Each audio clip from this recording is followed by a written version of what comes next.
Good evening from Washington. I'm Larry O'Connor. It was a very dramatic day today in the House of Representatives, specifically the Judiciary Committee, as Special Counsel Robert Durham presented his report and presented himself for questions from the assembled congressmen. And Democrats, for their part, they all seemed to follow the same theme. First, every time they were going to ask a question, they thanked Mr. Durham for being there to present his report on Russian interference in the 2016 presidential election. But of course, this wasn't a report about Russian interference in the 2016 presidential election.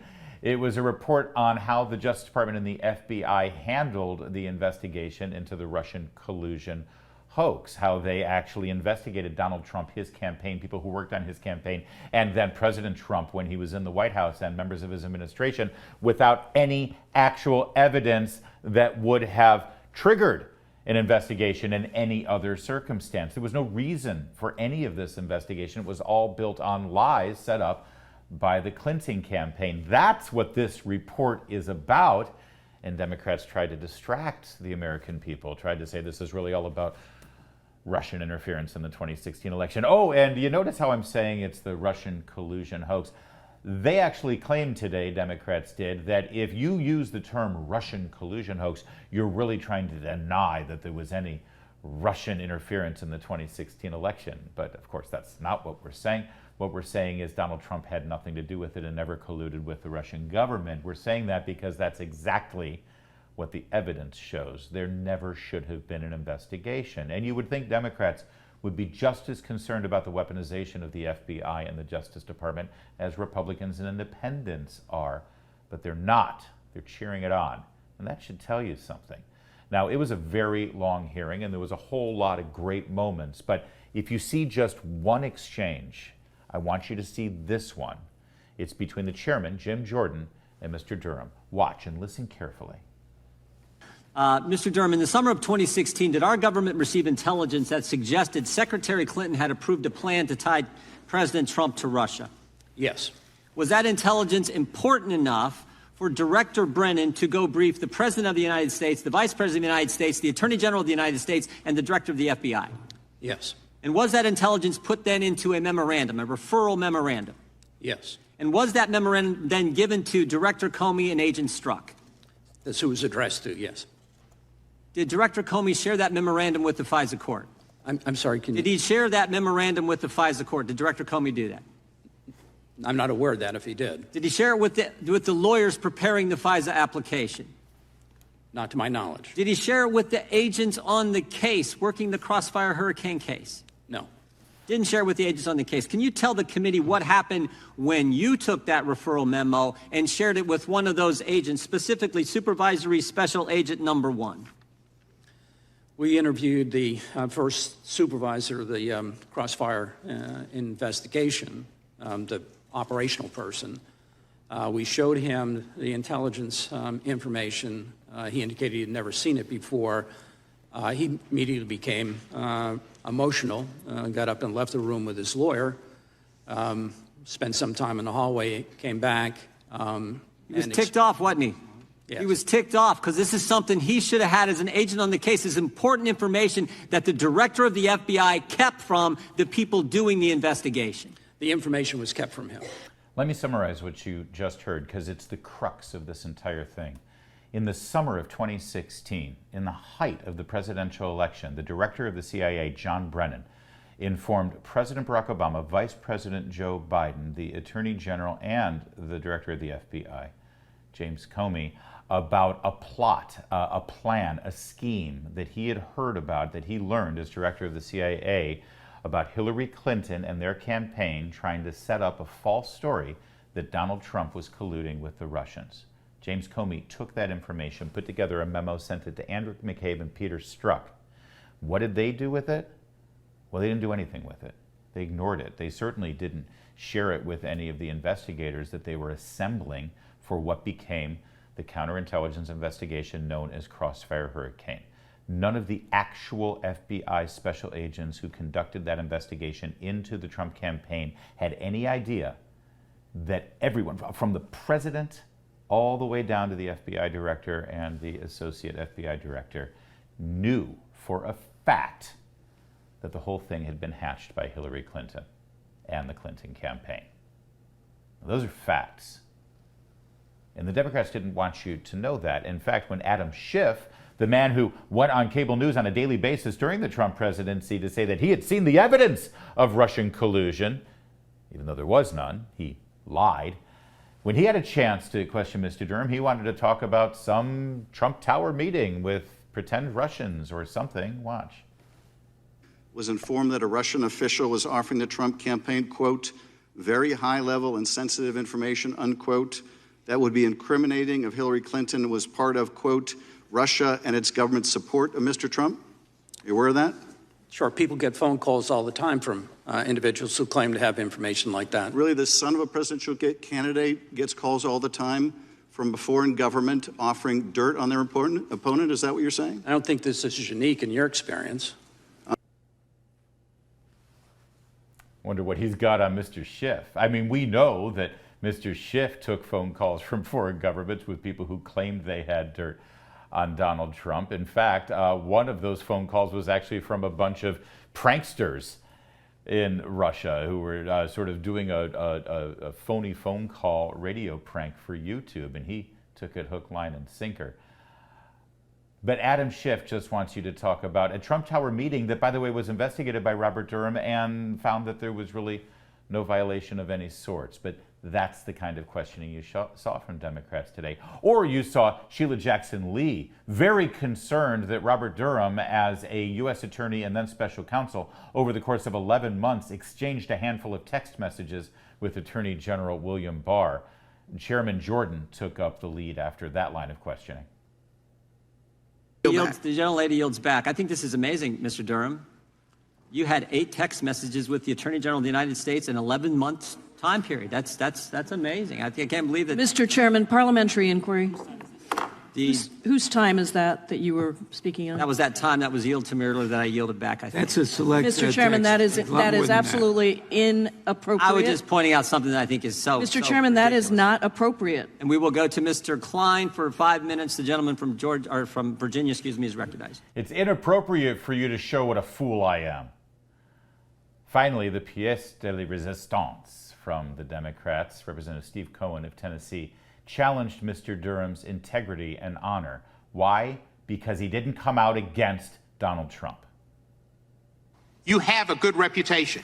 You had a good reputation. That's why the 2 Democrats supported you. But the longer you hold on to Mr. Barr and this report that Mr. Barr gave you as special counsel, your reputation will be damaged. As everybody's reputation who gets involved with Donald Trump is damaged, he's damaged goods. There's no good dealing with him because you will end up on the bottom of a pyre. I yield back the balance of my time. Sure. Can we presume the gentleman's undecided on how he feels about the former president? Gentlemen, the witness can respond.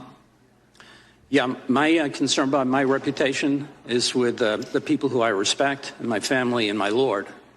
And I'm perfectly comfortable with my reputation with them, sir. Well said. God bless. You had a good reputation, you had a good reputation, you had a good reputation, says Representative Steve Cohen from Tennessee. Funny, those are words that are never actually uttered about Representative Steve Cohen of Tennessee, nor will they ever be. There's more to come on O'Connor tonight.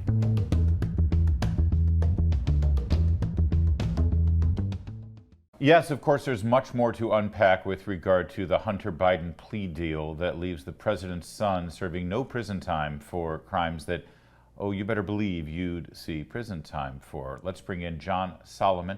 He's the founder of Just the News. And the ripple effect continues here on this, John. There really is outrage over this. I don't think it's enough to say there's 2 tiers of justice. This is just flat out corruption. He's the president's son, and it's obvious that he didn't actually get treated the way any other American citizen would. Yeah, listen, the outrage is real now, but it's going to become significantly louder, more intense, and more concerning when people see the testimony and evidence that was provided to the House Ways and Means Committee in secret by IRS whistleblower Gary Shapley and another IRS agent whose name we don't know yet, but we know he has whistleblower status. Yeah. What we're going to learn tomorrow when House Ways and Means votes the secret testimony into public and the 23 pages of documents that went along with it, contemporaneous documents, is that the case against Hunter Biden was much more serious but it got tripped up when the Biden Justice Department allowed the statute of limitations to expire on hundreds of thousands of dollars of allegedly unpaid taxes, that the IRS was kept in the dark about essential evidence on the Hunter Biden laptop that showed Hunter Biden acknowledged knowing he hadn't paid taxes on money from Burisma in Ukraine, and that the IRS was also kept in the dark by the FBI about the undercover informant who approached starting in 17, again in 18, and then again in 2020, with allegations that some of that Burisma Ukraine money was actually part of a larger bribery scheme involving the father. Imagine if you're the IRS, your statute of limitations is expired without your knowledge, and the FBI keeps your best smoking gun evidence away from you. If you had any doubts of a cover-up, this is exactly the sort of evidence that's going to prove there was one. The IRS was fighting with both hands behind its back, and it didn't know that. So that's a huge bombshell. When we look for that being disclosed tomorrow, Chairman Jason Smith of the Ways and Means Committee, he's had this knowledge, right? He offered the whistleblower status many weeks ago. I read your reporting at Just the News. Is there any doubt that what he knew from this whistleblower was also shared with Chairman Jordan of Judiciary and Chairman Comer of Oversight? Well, it can't be shared yet because it's privacy tax protected. So there's a process. It's an arcane process, but it's there for a good reason, so that people's tax privacy is protected at all costs, unless there is a compelling interest like there is in the Hunter Biden case for the public to know about the misdeeds that occurred between him and his father. Let me jump in here. Knowing the sort of process that it had to go through and knowing that things were dropping tomorrow, do you think that's why the timing of this plea deal occurred when it did? They got in front of it. We don't know. I mean, some people have speculated that. It's always hard to know how they do this. It was a little odd that they announced the deal but didn't bring Hunter Biden into court. Usually these things all happen in one fell swoop. And so the fact that they were divided, that the plea deal comes out and then the court appearance is going to be at an uncertain future time, suggests that not all the I's were dotted and the T's crossed. Maybe some haste in this. I've been hearing about this plea deal. In fact, I think I talked about it on an earlier show with you. Yeah. We knew this was in the works. But the fact that it came out of nowhere Tuesday after a holiday weekend, that's why that speculation's there. Listen, no matter how it was executed, in the next few days, the deal is going to come under a harsher light as two things happen. First, the IRS whistleblower allegations come out and people see the breadth of contemporaneous evidence of a cover-up. And then there's a strong possibility, now that the subpoena has been issued, that Devon Archer's closest business partner, a guy who moved between Joe Biden and Hunter Biden during the seminal years of Burisma in China, Devon Archer, if he gives testimony, I suspect there'll be more bombshells. And the Biden family's stories of there's nothing here to see will have been completely eviscerated. I think they already are. Let's remember what Joe Biden just said a few short weeks ago. My son did nothing wrong. Hunter Biden disproved his father yesterday. Yeah, and if he was wrong about his son doing nothing wrong with regard to these tax charges and the gun charge, well, he's also been saying that his son did nothing wrong with regard to China, with regard to Romania, with regard to Ukraine. How do we know he's right about that? Clearly, we don't.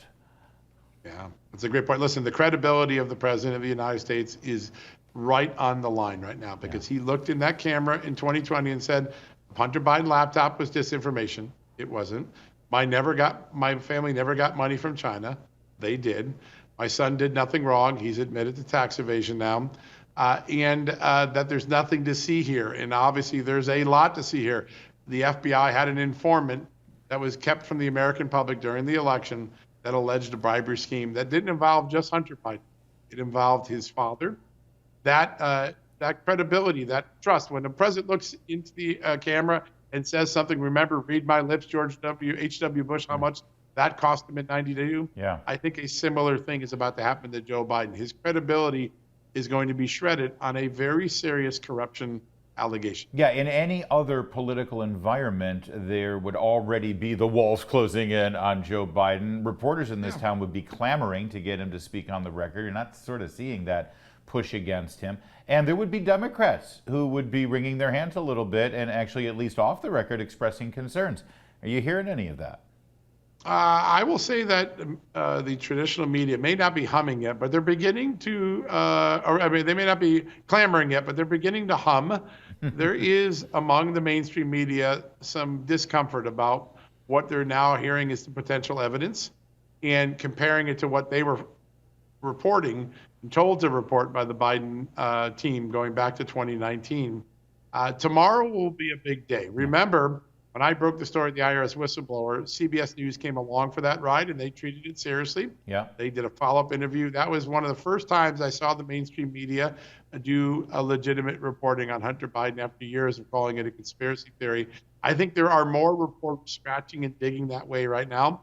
Whether they or their bosses will allow the truth to come out, it will be tomorrow will be a big moment because the information that's going to be released tomorrow is very explosive. But here's the most important thing, Larry, that I think is transformative, and maybe we don't appreciate it fully yet in America, but we're beginning to. The naval blockade, as I call it, on Biden information still is mostly in place by the traditional media, and yet most Americans now believe that Joe Biden, Hunter Biden did something wrong. Yeah. That the prosecution of Donald Trump is somehow partisan, not justified. That means the facts are getting around that blockade. They're getting to the American people through the great work you do on your show and all the great hosts on Salem, what I do at Just the News, what's going on. There is an alternate ecosystem now that has informed the public in spite of the efforts of the Biden White House, big tech, and traditional media to suppress that story. That is a very powerful dynamic change in American history. Yeah, I agree with that, John, and you're a big part of that, of course. You're great investigative reporting. Only about a minute or so left. The Hunter Biden's lawyers yesterday said this concludes the investigation into our client. Has your reporting confirmed that? I mean, last I checked, it's still illegal to take money from a foreign country in exchange for access to an elected official. Are they really just walking away from that? Yes, my reporting is that there is a piece of this investigation that's active, but it doesn't involve Hunter Biden. It involves other issues that could be very serious. That's why the FBI is still trying to protect the 1023 forms, those informant forms. But Hunter Biden, from the purpose of the current Justice Department, is going to say that this resolves all the issues that Hunter Biden himself would have legal liability for. Now, there's one big person that the media didn't consider yesterday. The judge in this case is going to have something to say. Maybe he or she won't like the idea that Hunter Biden walks away without prison time. Maybe he or she doesn't like the terms of the deal. Maybe tomorrow's bombshell revelations will get to the judge through traditional media. And there are some wild cards here that don't make this a certain thing. But if the judge signs off on it, the Justice Department, at least under Attorney General Garland, believes that this resolves all of Hunter Biden's legal actions at the federal level. Now, some states might take a look at this and say, we have an issue. And of course, Congress is going to take a lot more actions in the next few weeks. Yeah, in fact, in closing quickly, we saw a very aggressive Judiciary Committee today with the Robert Durham testimony. One senses that momentum is contagious. Do you suspect potentially, 30 seconds, that there may be an impeachment hearing or at least a very aggressive hearing into how this transpired? There's going to be an impeachment vote later this week forced by Lauren Boebert. That'll give us a sense of where the party is. But I do think the investigations are bringing forth a lot of evidence that could support impeachment down the road, but we're not there yet. John Solomon, great stuff as always, and we'll look forward to your reporting tomorrow as we do every day. There's more to come on O'Connor Tonight. Keep it here at Salem News Channel.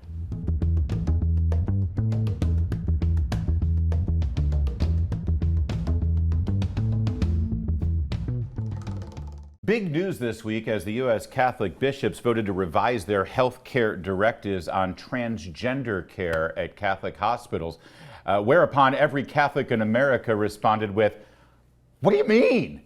Well, why did you even have those things in place in the first place? What do you mean you're just now voting on it? What the?" It's very frustrating sometimes. Here's a guy who knows a little thing or two about how the U.S. Catholic bishops operate, the Director of Priests for Life, Frank Pavone. Father, thank you for joining us. Seriously. Hi, Larry. How you doing? Well, I'm frustrated sometimes, Father, because it's like, are you telling me up until this vote, which, by the way, isn't even gone to the full committee or the full Catholic bishops organization, so it hasn't been finalized, right now at Catholic hospitals, they're doing this mutilation and this chemical castration for children? You know, we have in the history of the church always a tension between the institution and the prophets. And those are two dimensions of the church We've got to be on the prophetic dimension. And the prophetic dimension moves much more quickly, right? I mean, we all know the word of God. We know the teaching of the church. It's like we've got to proclaim it. We've got to confront the culture. We've got to transform people's minds and hearts in the power of the Spirit, the word of Christ, the truth. And meanwhile, the institution tends to lag behind, doesn't it? It's so political. It's infected very often with left-wing politics. It goes slower than a barge on the way to China. And so it's frustrating, like you say. Yeah. And for many people, it says, what in the world is the church doing? But we have to remember we are the church. The bishops have a particular role. But I think this is a time in particular in our society and in our church when we got to remind ourselves, we, the baptized followers of Jesus Christ, we know the gospel just as well as anybody else in the church. You know, the bishops don't have some kind of extra knowledge of the Word of God. We've got to lead the way, literally. We've got to lead the way, and the institution needs to catch up at times. I think that would be interesting development for most Catholics who don't think of our church as a bottom-up church necessarily. And I do wonder, though, I'd love your impression of Archbishop Timothy Broglio. He's the new president of the U.S. Catholic Bishops, and it seems like he's got a little bit more of a rapid response here. Like, for instance, when President Biden suggested that the Pope was just fine with federal funding of abortions, the next day you heard from the Archbishop on that. It seems like they're starting to respond. He's a good man, Larry. I actually go way back with him. We were both, before he became a bishop, we were both working at the Vatican back in the late 90s. And so I got to live in the same apartment complex as he did. And he's been very, very on target all through these years. So I'm glad they made him president. Should also be pointed out, he's the Archbishop of the military archdiocese. So he is also, he's a member of the military and a chaplain. To that end, though, the way this vote is going down, what's frustrating, I think, and confusing for people is what kind of discussion even needs to be made here with regard to hospitals and transgender affirming care for minors. Are there bishops who are suggesting, oh, actually, maybe this is something we could do? I mean, we've seen the Archbishop here in Washington, D.C. actually move forward with a Pride Mass this Pride Month. It confuses we, the laity. There's a couple of different things going on. You know, part of it is that there are certain bishops who are weak and even cowardly on the positions and the issues themselves. Secondly, you've got, again, this baggage of the institution. Remember, a lot of these facilities, I mean, the bishops actually don't have as much control as they should have, because you get into all kinds of corporate legalities about boards and financing and civil law intertwined with canon law. It gets very complicated very fast, much more complicated than it should be, much more complicated than most people realize it is. But that's what's often getting in the way. You know, we don't want to offend our political friends. We've got a board of trustees that's maybe not on board 100%, and then you've got, you know, a few hundred men here trying to all edit and finalize a document at the same time. Not an easy process. Well, and that brings us to the Synod on Synodality that's been going on, and I don't know if non-Catholics know about it, but it's basically a discussion to have a discussion. Meetings, all about meetings. And specifically, you know, the Synod of German bishops seem to be, they basically voted to bless same-sex unions despite protestations from the Pope himself. Where is this going to lead at this point from your perspective? Well, first of all, this is something, let's put it in context for people. Every few years, the bishops bishops of the world actually, have these synods. And they can be very fruitful for the church as these leaders talk about pastoral problems, how to do things better. But we see now some disturbing trends. Every time there is a synod, by the way, there's one of these working documents, and the working document just came out. That's not a teaching document. That's simply an aid to discussion, and very often it says things in there that you know, will get people upset, but they don't find their way into final Catholic teaching. So the Vatican, the cardinals at the Vatican, and the Pope, they can get this, look at it, and say nope, and then just move on, right? Yeah, exactly. But here's the thing that bothers me a little bit. You look at the documents that they've been putting together, and it's like this constant emphasis on, oh, well, we have to listen to each other. That in and of itself is okay, of course.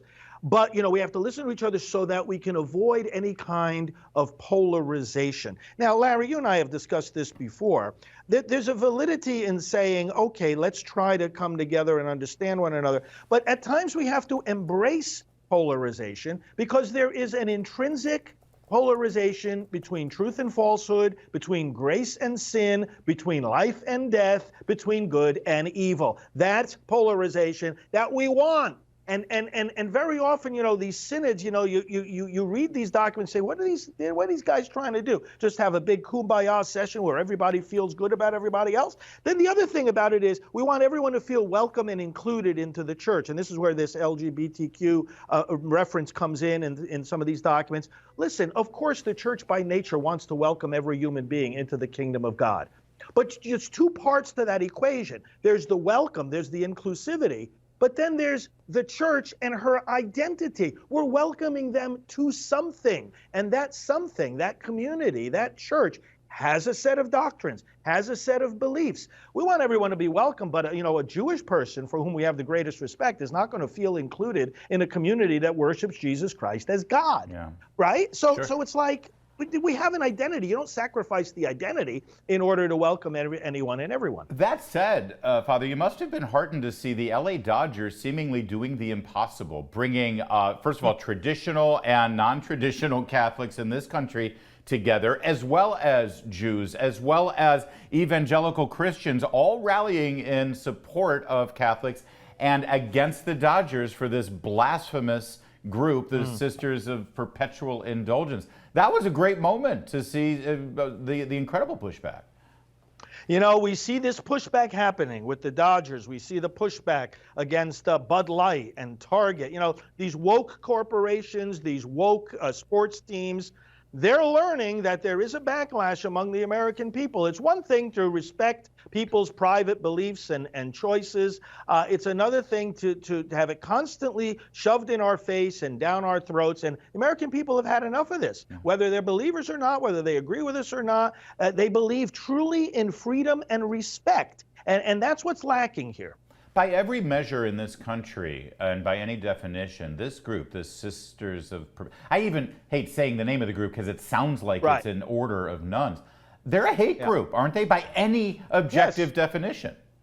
By any definition, it's an outright insult to tens of millions of believing, not just Catholics, Christians. This is an attack on Jesus Christ. It's a mockery of the cross.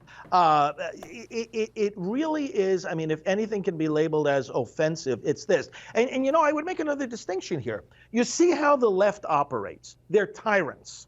All right, they don't believe in conscience. They don't believe in freedom. They want to ram this stuff down our throats. They want to indoctrinate our children. They want to put economic pressure on us. But we who believe in God's vision for life and morality and sexuality, what do? We don't have to force it on anybody. We believe that the truth has an attractive power all its own. And so we preach it compassionately and clearly. And as history has proven, when people hear it, they are attracted to it. And that's why, Frank Pavone, good Catholics are never Dodger fans. Angels, Padres, that makes sense, but not the Dodgers. We'll be back with more on O'Connor tonight.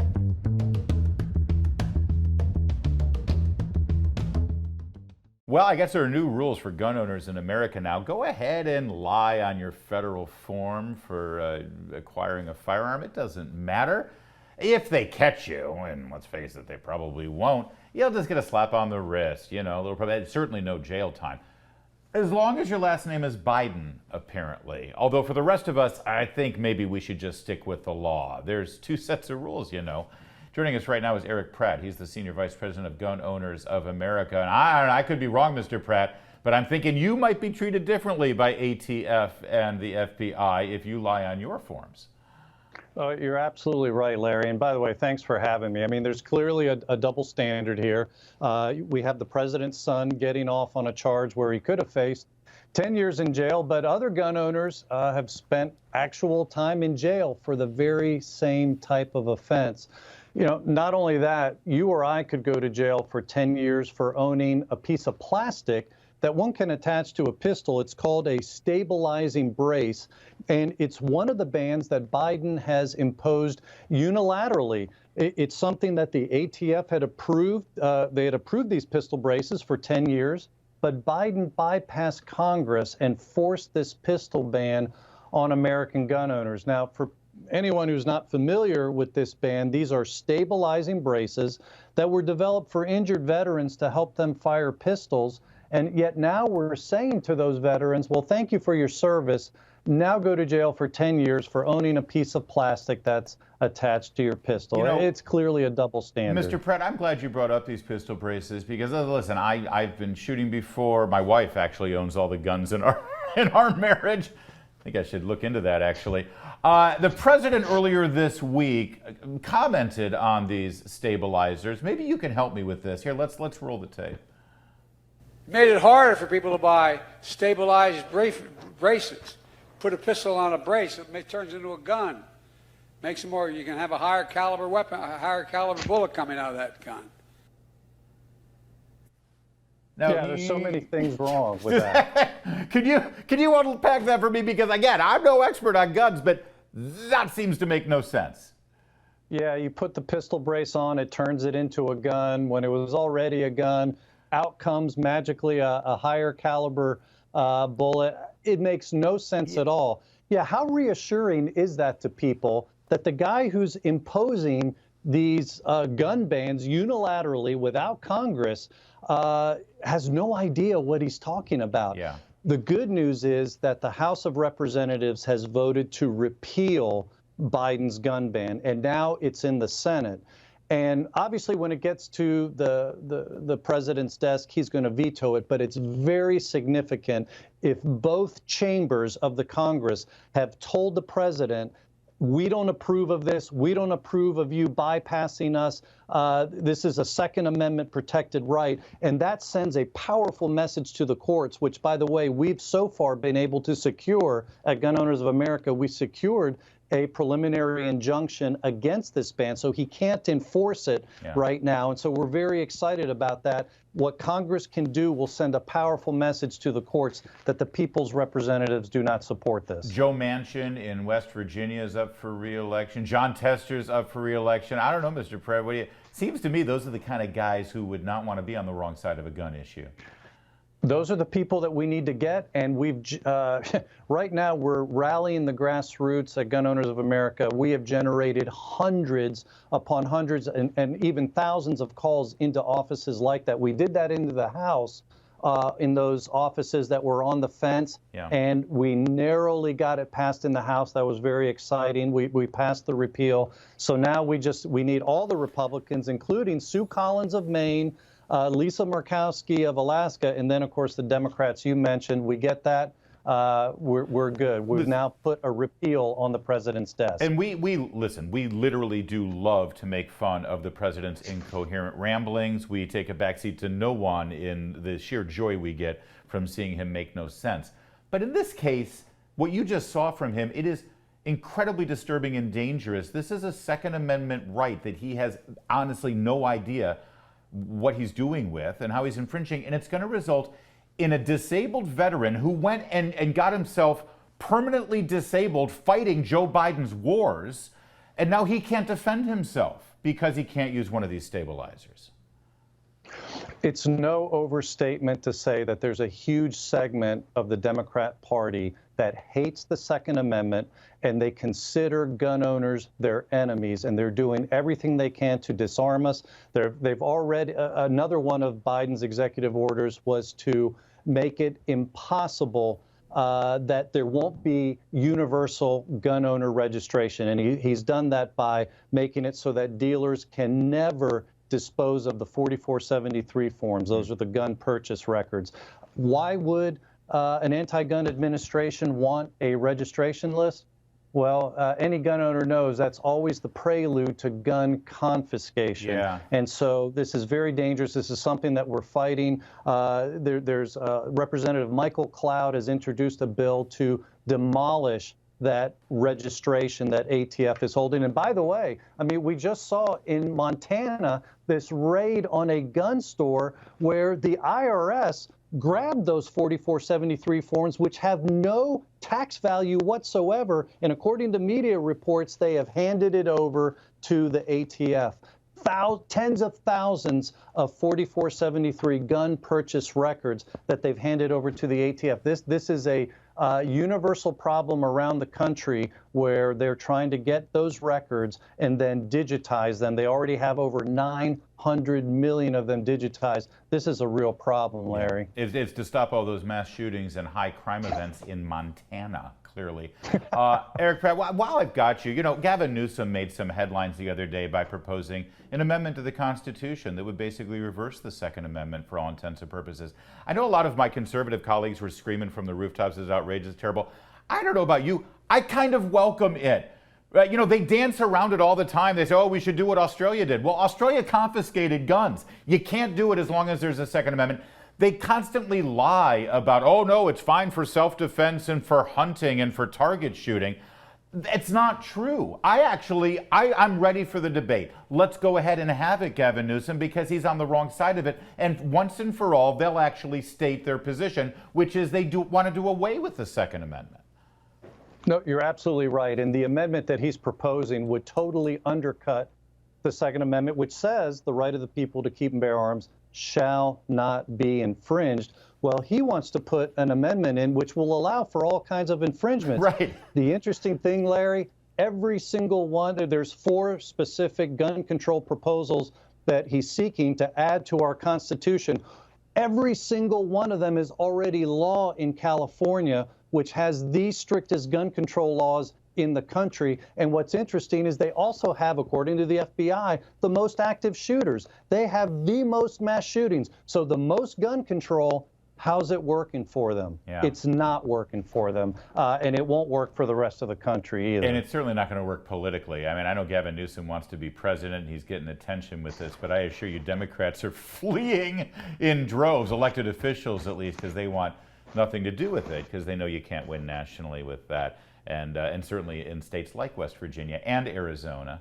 Eric Pratt, we got to leave it there. Great stuff, though. Thank you for joining us on this. And remember, go dot the I's and cross the T's on those forms. You're no Hunter Biden.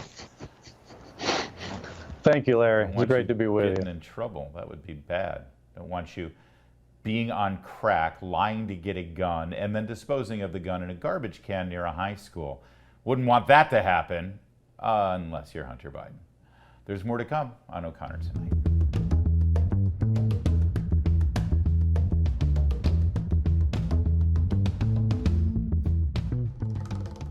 And finally tonight, I don't think I need to tell you that there's a bit of a crisis of masculinity in this country. We've had a number of different guests come on this show. If you remember, we had Senator Josh Hawley come to talk about his new book on this very topic. There's not a whole lot of good male role models for conservative men to look up to. The radical left will tell you that any man, regardless of whether or not he holds traditional conservative values or even moderately conservative values, is an example of toxic masculinity. To the radical left, the only good man is basically a woman, somebody who doesn't stand as a protector, somebody who doesn't act in the best interest of his family. That's the ideal man. But you and I, we know that's not true. We know that there is a role for men in society.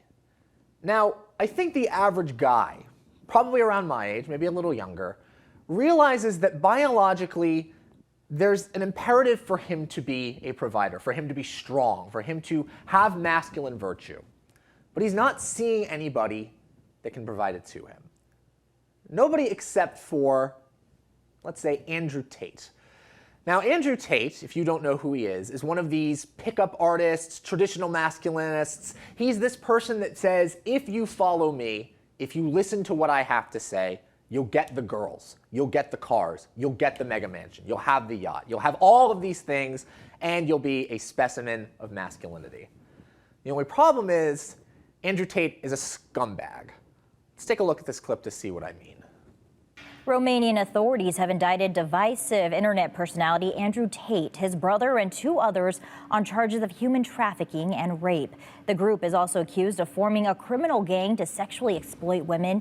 Tate, his brother Tristan, and 2 Romanian female suspects have been under house arrest during a criminal investigation into alleged abuse committed against 7 women. They have all denied those allegations and continue to claim their innocence. The trial will not start immediately. So that's kind of where we're at.